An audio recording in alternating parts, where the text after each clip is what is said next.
அனைவருக்கும் வணக்கம். இன்னைக்கு நம்ம பார்க்க போற தகவல் என்னன்னா, இந்த ராகு கேதுவால் ஏற்படக்கூடிய இந்த தோஷமானது எப்படி நம்ம புரிஞ்சுக்கணும் அப்படின்னுட்டு. பொதுவா ராகு, கேது 2மே நோடுன்னு சொல்லுவோம்.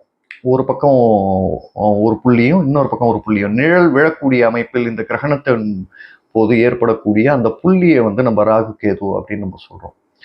அந்த சாயா கிரகங்கள் ஏற்படுத்தக்கூடிய விளைவுகள் ஒரு இம்பேக்டை கிரியேட் பண்ணுது அப்படின்ற மாதிரி நம்ம ஒரு பிரச்சனையை உருவாக்கும் அப்படின்ற அடிப்படையில் அது தோஷம்னு நம்ம சொல்றோம்.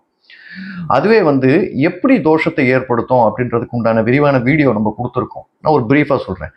கோள்கள் அனைத்தும் ராகுவை நோக்கி செல்லக்கூடிய பட்சத்தில் பொருளாதாரத்தை சார்ந்து செயல்படக்கூடிய தன்மையும், இல்லற வாழ்க்கையில் சிக்கலும், கேதுவை நோக்கி வரக்கூடிய பட்சத்தில் இல்லறத்தை நோக்கி மட்டுமே செயல்படக்கூடிய தன்மையும், பொருளாதார சிக்கலும் ஏற்படுத்தக்கூடிய வாய்ப்புகளானது அதிகம்.